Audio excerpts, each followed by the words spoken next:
Introduction. A coma is not what most people think it is. Many people believe, due to movies and television, that a coma means a person is sound asleep, until one day they hopefully wake up. Although this may be true for a small percentage of people, this is far from what I experienced. My name is Allison, and I recently spent 5 years coming out of a coma with traumatic brain injuries. According to Western medicine's Rancho Los Amigos scale of coma, there are 10 major levels of consciousness between unconscious and conscious. However, I now feel, having lived through this experience, that there are many more. In December 1999, at the age of 20, I was involved in a car accident in which my brain was whiplashed in my skull. Over many days, my brain began swelling as my level of consciousness gradually went down until I was in what is called a level 2 coma. On the scale, level 2 is the lowest level of consciousness before total unconsciousness. As the swelling slowly went down in my brain, I gradually regained consciousness over a period of 5 years, spending approximately 4 to 6 months in each level of consciousness. Although I was unable to speak more than yes or no answers, much less blink during the first 2 years, I knew I had to find some way to communicate with the outside world. After 5 months of lying there with my eyes wide open, I fought with all my might until I somehow found the ability to write. When I finally realized that I had the ability to write, it became my goal to describe what it was like to be in a coma and live through each level of consciousness from the inside looking out. Mainly, should I be blessed to come back to life, I wanted to use my experience to help others who might be in a similar situation and unable to speak. It is important to note, as you read my writings, they often took hours, days, or even weeks for me to complete. It often took all of my energy and concentration to write a single word. I also realized very quickly that for many of the things I was experiencing inside, there simply aren't any words in our small human vocabulary to describe. So I began to convey my experiences via art and poetry, as well as in journal entries and my own conversations with God. I was blessed to come from a very strong spiritual foundation in which my parents helped me develop my own personal relationship with God from birth. They taught me how to seek my answers from within and to know how to honor, trust, and follow them.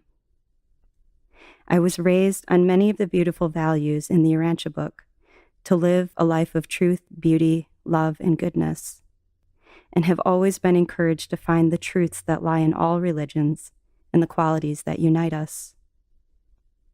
I have always had a deep inner connection with God. My path here, life in the bigger picture, and a deep understanding of the power of the mind. I feel it is because of each of these things that I had the awareness I had going through this experience, as well as the ability to heal. I will forever be thankful. The one thing that has remained a phenomenon to me is how I was able to write about what I was experiencing inside with such clarity, while to the outer world I remained brain injured and incoherent. It wasn't until recently, when I met with a friend from the Institute of Consciousness in Mexico City, that I was given a better understanding of this. After hearing my story, my friend asked if it is possible that inside each of us there dwell 2 different types of consciousness: a human consciousness and a spirit consciousness. If so, is it possible that while my human consciousness remained injured and incoherent, my spirit consciousness remained clear and intact? This was the first thing that had made sense to me in years. After spending years of my life in constant relationship with my spirit consciousness and God, I must say that my internal guidance has only become stronger over time, to a point where I no longer understand how to live without it. In this book, you will find the writings that came through me while I was waking up from the coma. You will read what it was like to be in a coma from the inside looking out on a mental, emotional, physical, and spiritual level, as well as what my relationship was like with God. You will also read what it was like for the family members and friends around me. You will find the different ways people found to show their love, support, and compassion, as well as the many different ways of natural healing that helped bring me back to life again.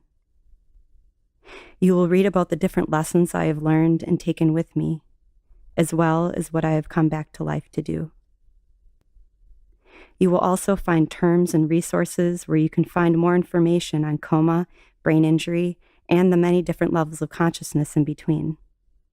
And at the end of the book, you will find a link to the healing music that came through me while I was in the coma, which helped bring me back to life. My goal for writing this book has been to write the book I wish someone had handed my family and me while I was going through this experience. To have illustrations to bring validation to other people who may be enduring a similar experience but cannot read or speak. To bring a better understanding of what they may be feeling inside to their family and loved ones so they can be of greater assistance. To bring about an awareness of the different levels of consciousness that lie inside of us and what it can mean to move through the process of healing from the inside out while trying to wake up in the time-oriented society we live in today. I understand that no two people, injuries, or life experiences are the same. I can only hope that I may be of assistance by sharing my experience with you. My main intention, however, for writing this book is to remind people that inside each one of us, there is an entire world. And inside that world, there is the immense and incredible power and ability to heal. It has been my intention through my entire recovery to make my way through this experience using only this power within, so that I could merely be a walking example of possibility.